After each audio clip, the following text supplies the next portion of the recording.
Hello, everyone, and welcome to New Breed's Adding Value podcast. My name is Guido, and I'm the manager of acquisition and strategy at New Breed.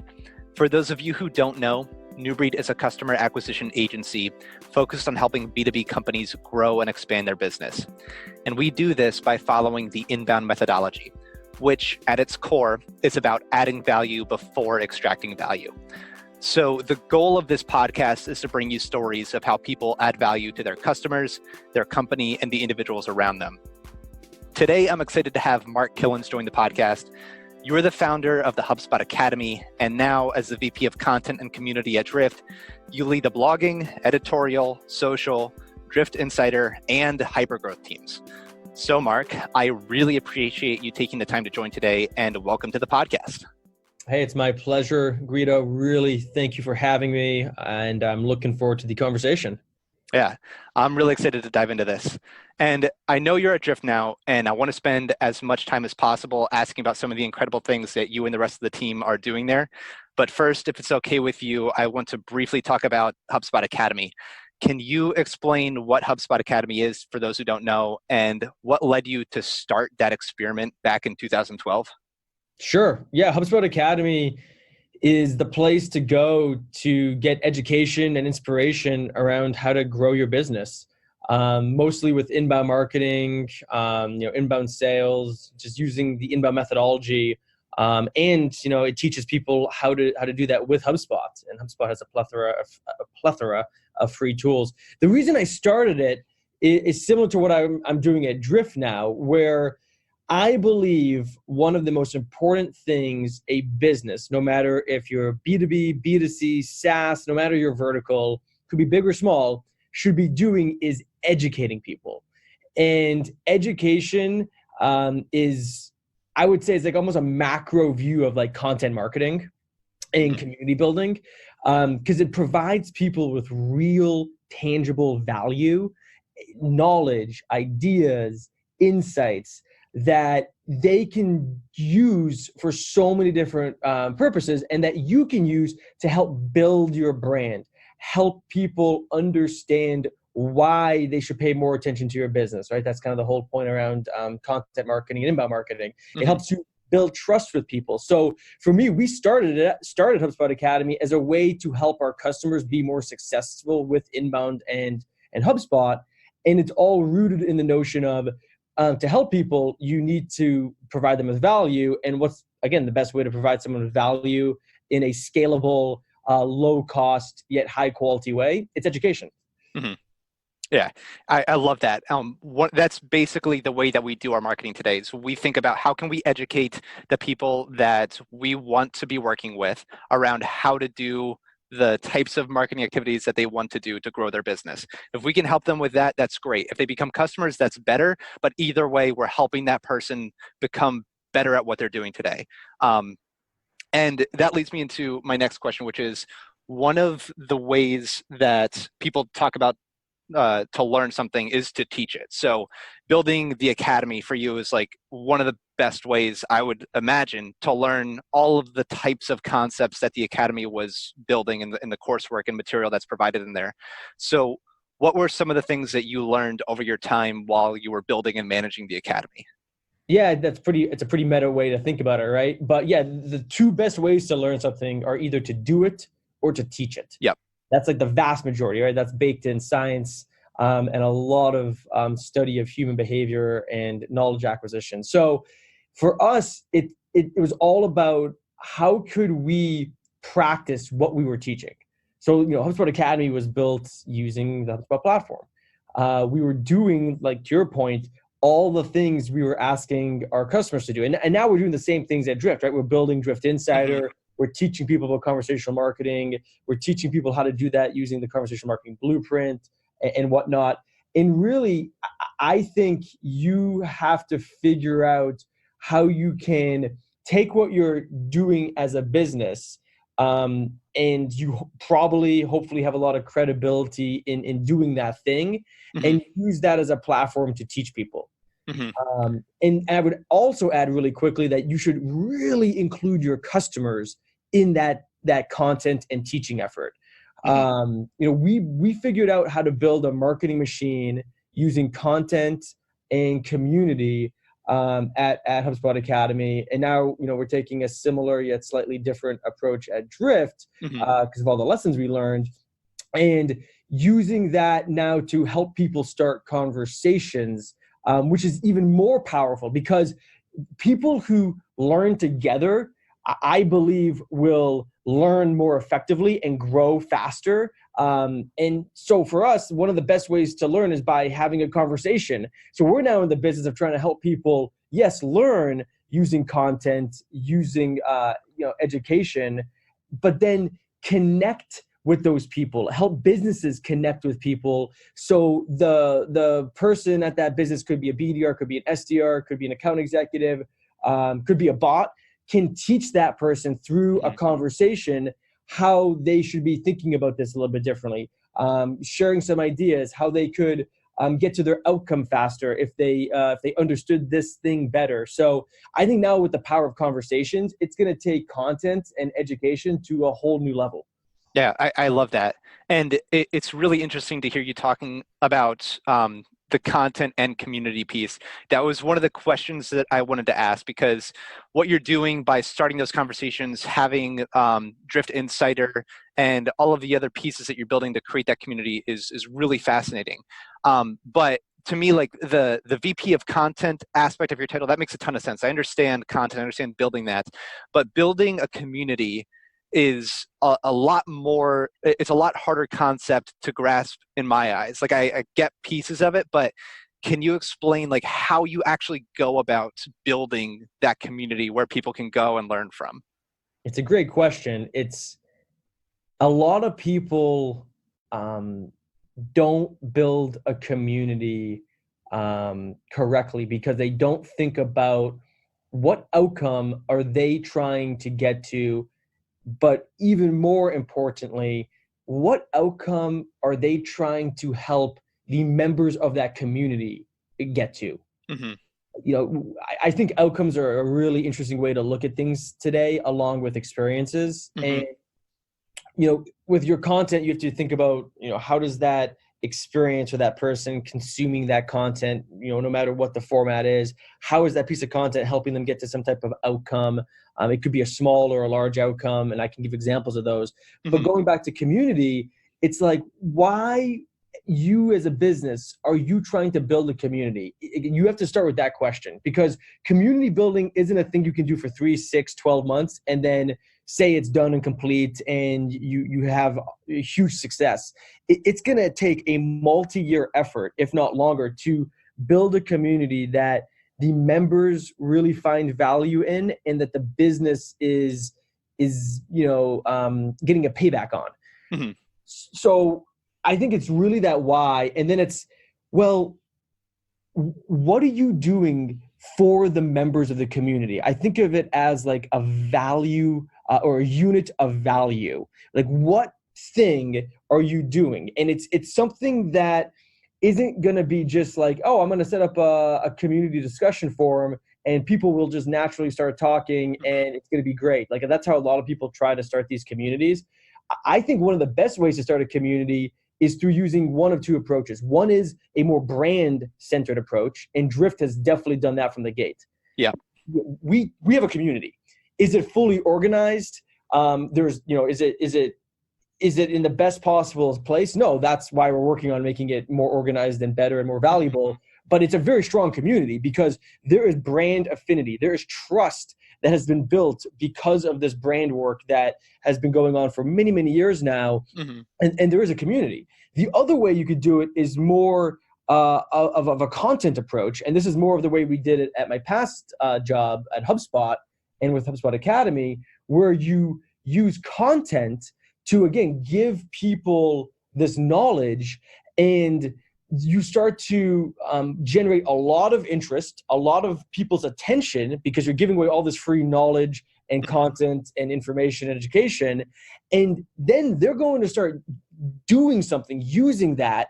And you folks have seen this, as being a HubSpot partner and now Drift partner, where partners are getting this knowledge, and now they want to talk to other partners about it, and now they want to share the knowledge they're getting because they're doing the things and learning more things, and they want to share that knowledge because that's one of the best ways to learn. So it's almost like a flywheel, if you want to think about it like that, right? It's a self-perpetuating thing that starts to happen. And the same thing happens on the brand side. I think long term, you need both. You need to have a strong brand, and you need to have great content. But you can take either approach. Mm-hmm. That's such an interesting way to think about it. I actually hadn't thought about the way that Drift built their community based on the brand first. They did such a good job, and they're still doing such a good job building their brand and creating such a strong brand that people can connect with. And that's really how they've driven that community and that engagement. And it's interesting thinking about how you are helping to translate that brand and organize it around Drift Insider and a few other places where people can congregate to form that community a little bit more strongly. But one of the things I want to dig into about what you were just talking about is related to the outcomes piece of that.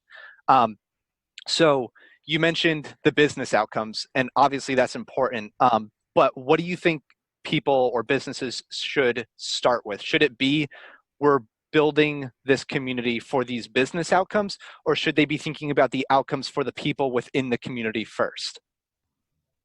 So if you do it right, it's going to help both at the same time. So for example, you're either going to build a community for more like demand gen, customer acquisition type motions, which depending on your go-to market model, it's going to be either more online community building things, or in person through in-person events.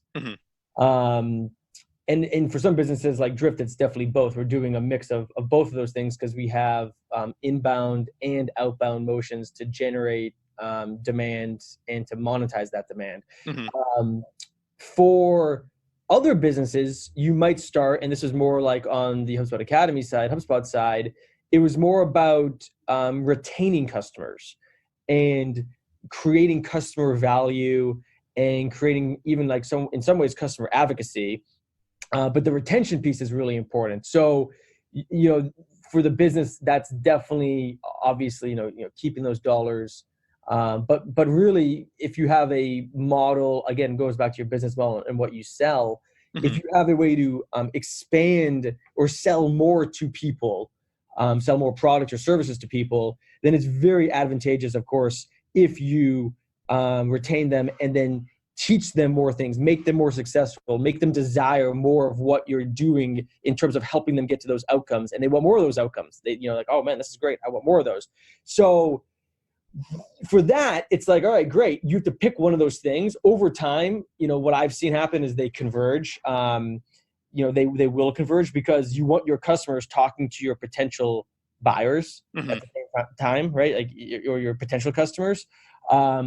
But at a very high level, that's the way I would think about it to start. That makes a ton of sense. And it's really interesting to think about the way that those communities can grow and evolve. I would imagine that there might be something that kind of comes out of the way that you build the community that you might not have even expected. Have you noticed that being the case at all as you've been growing the community at Drift? Yeah, definitely. There's definitely a lot of things that you just don't expect right away. I think you really need to be, and this is part of the Drift brand ethos now, which I love, you really have to be authentic and real and very customer and human centric to build a community that has a foundation of trust, like a strong foundation of trust. I was actually, Dave Gerhardt and some of us were just talking about how important authenticity is, today. And I think that's extremely important when it comes to community building. It's like, you can't be fake. Like someone's going to see right through that. And that goes for your content. But when you're trying to create relationships with people through giving them a way to have conversations with each other, because that's obviously one way a community works, but giving them an opportunity to have conversations with you, people at the business, you have to have a sense of belonging within that, that's what you have to start to foster. Like, I feel like I belong in this thing and I want to belong even more. And I want to like pull people into this community with me, right? The community members, start to feel like, oh, I want to bring more people into this because I'm enjoying it so much. I'm seeing so much value. And when you start to have that happen and that starts to happen, you really crack the nut. Yeah. When I was evaluating Drift and when I first found out about Drift, everyone at New Breed was talking about how I was becoming like a Drift fanboy almost. And it was because like I saw all of this interesting, incredible, valuable content and information that Drift was providing through the podcast, through the social posts that I saw, through the blog posts that they were writing. And I just enjoyed it so much and connected with it so much that I started talking about it amongst my peers, amongst other people at New Breed. And we ended up becoming partners as a result of it. But it was because Drift has always had such a really authentic way of doing things that's really stood out to me.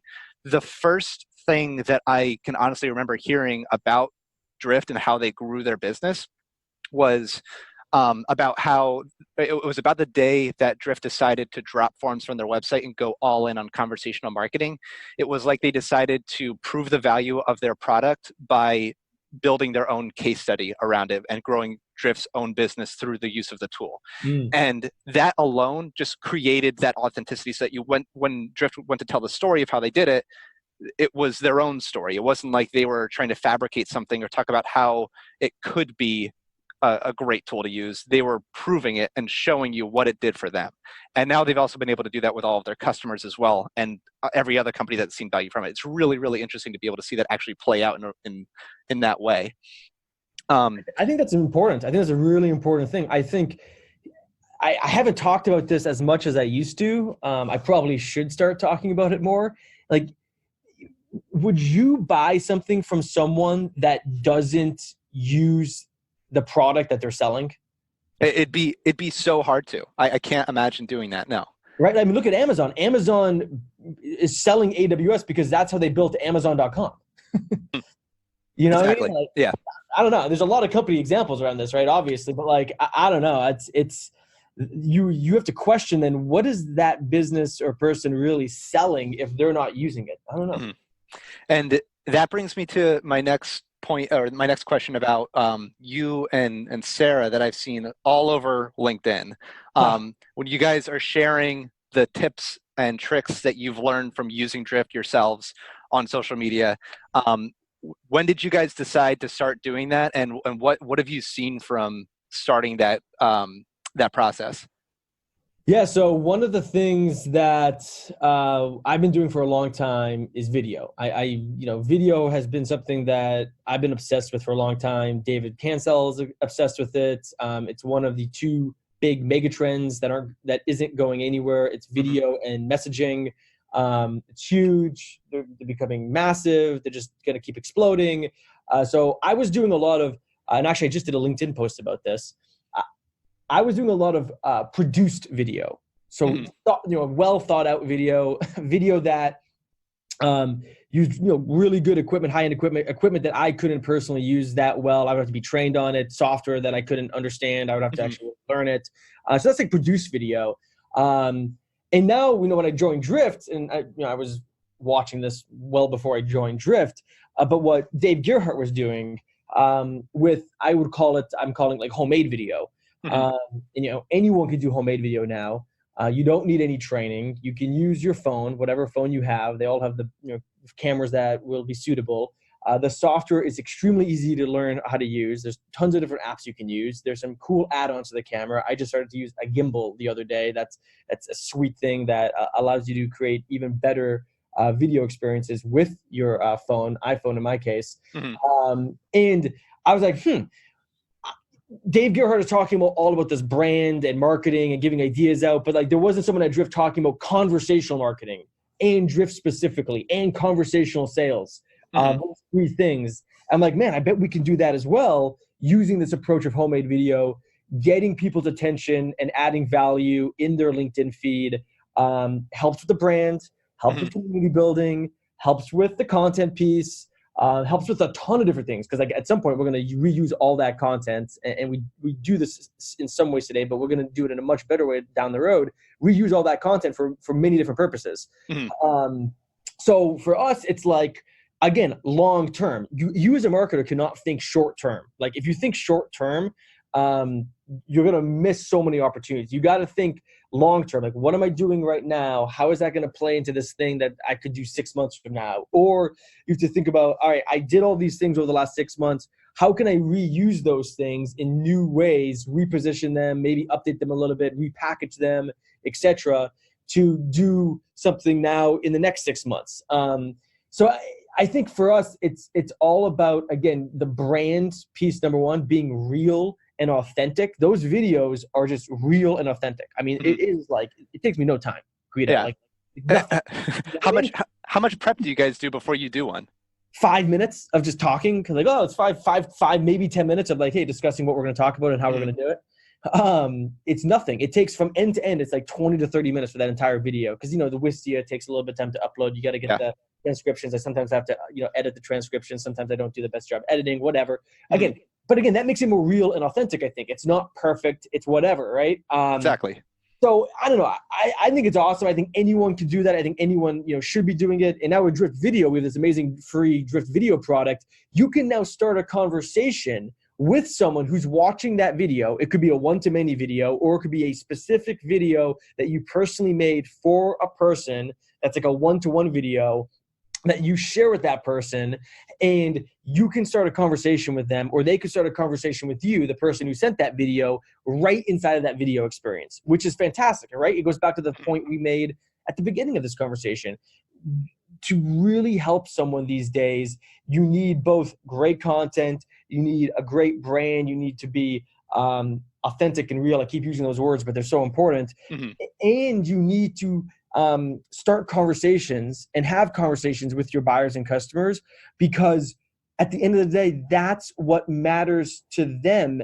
If they need help understanding why they should buy something, how it's going to help them, what outcomes they can expect, and it could be a 1-minute conversation over live chat. It could be a 5-minute conversation. It could be a conversation over a 20, 30-minute meeting, Zoom, in person, whatever.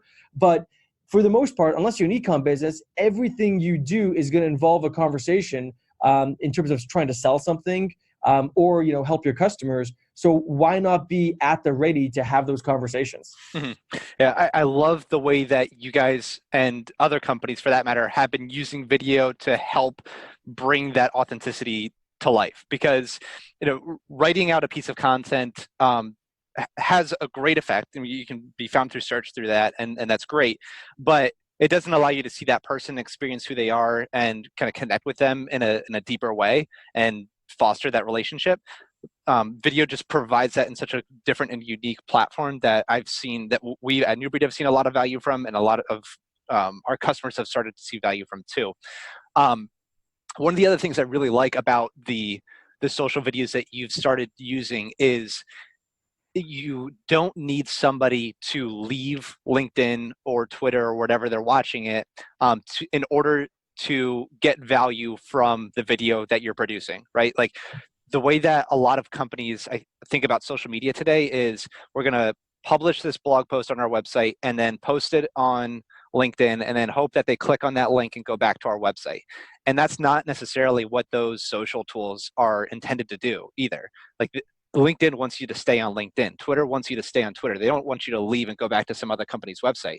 So what you're doing through those videos is providing something that someone can consume in its entirety and learn from without ever having to go anywhere else, while providing that authenticity and making it real and helping them, which is so cool. It's very true. It's very smart, and it's about brand and community building. That's what that stuff is. But it's also content building too. Because if you actually, I'm going to do a video about this today, Guido, the day we are recording this podcast. I'm going to do a video on LinkedIn saying, hey, by the way, if you can't find all the videos I've done over the last 6 months, guess what? We built video vaults. We have a conversational marketing video vault. You can see the 40 videos that we did about conversational marketing all in this video vault. And there it is. So like, again, repurposing the content. Exactly.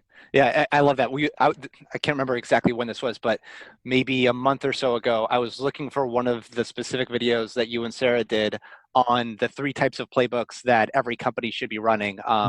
I can't remember what all of them were off the top of my head. I know one of them was the second net playbook, but I was scrolling through all of the posts that you guys had done on LinkedIn to try to find it, and I was struggling, and I was like, why can't I just see this on their website? So it's great that you guys are going to have that there soon. Exactly. Yeah. So one of the things that I want to go back to is talking about, the fact that you're building all of these communities and how you actually go about measuring the success of that. I mean, we talked about the outcomes that you want to see from it, but what are some of the micro and macro goals that you can look to as a company to be able to see whether or not what we're trying to do in building this community is actually proving to be successful? So you got to capture the people participating. I call them members. And then some of those members, depending on how your marketing and sales funnel is set up, will be contacts, leads, qualified accounts. That's number one, right? That's kind of like the, getting to the middle part of your funnel. The top is like total number of members, total number of traffic, right? All those other metrics. Then you really have to look at how are you able to monetize these community members? Again, this is the side where it's about demand gen and customer acquisition. We were able to monetize, and we're doing this at Drift now too, a ton of our members into paying customers, because again, it's you're adding value. You're helping your sales team educate the buyer in a very scalable yet authentic, personal way, because that's how you create your content. That's how you should be creating your content. And you do it in a personal way with some homemade, some highly produced, you have a mix of both. And then when they go to the sales team, some of those buyers, not everyone, because not everyone's going to engage, but some of those buyers are going to be so bought in, so excited. It's going to be easier for your sales team. They will probably buy more. I looked at data, at my past job, haven't done this quite yet at Drift, but we will, around average sales price for people that are, how much content they consume. Have they participated in the community? In what ways do they participate in the community, right? And the deal sizes were higher. So there is a ton of things you can look at on the data side. You just have to make sure you set up the right forms of measurement. And that is one of the biggest things I see companies and businesses fail when they think about community and content. They don't have the right way to track it through Salesforce or HubSpot or Marketo or whatever tools you're using. And that is a huge mistake. Yeah, the tracking piece is always tricky, but if you can nail that down, that piece of information that you were just mentioning about the average deal size, being able to compare what the average deal size is within people who are members of the community versus those who are not, is huge. The other things that we've taken a look at to compare stuff like that to is our win rates and our sales cycle for any experiments that we're running to see, are we having an impact there or not? Sales cycle is always an interesting one in my opinion, because there's a chance sometimes that your sales cycle being longer can actually be a good thing, because people get more bought in, have a better understanding of what they're getting before they decide to purchase. But anyway, it's the tracking piece of that is always difficult. And one of the things that we try to do is like almost measurement over everything. If we feel like we can't track it, sometimes we have a really hard time deciding to do it. But I love that approach, and it's really cool to hear you say that. Last question that I wanted to ask you, and I think I have a good sense of what the answer is going to be to this based on the conversation so far, but what's your favorite part about what you do? People. It's just helping people. I mean, it comes down to that. It's that easy. Like, I mean, leading people, at Drift, helping people learn about conversational marketing, helping people understand how to use Drift to grow their business, to start more conversations, to have more conversations. I'm a very, very people-centric person, and if I can have a contribution in helping someone get to an outcome, get to a better place, to you can get really deep here, but like to grow themselves, to get a promotion, to get a foot in the door of a new job, to change careers, to grow in the job they're doing now. It's all about people for me. That's awesome. Love it. Well, Mark, I really enjoyed this. Thank you so much for joining today. We've got more great episodes on the way, so make sure you subscribe to the podcast so that you can get notified when our next episode comes out. In the meantime, check out newbreedmarketing.com for our other great resources. Thank you for joining us, and we'll see you next time.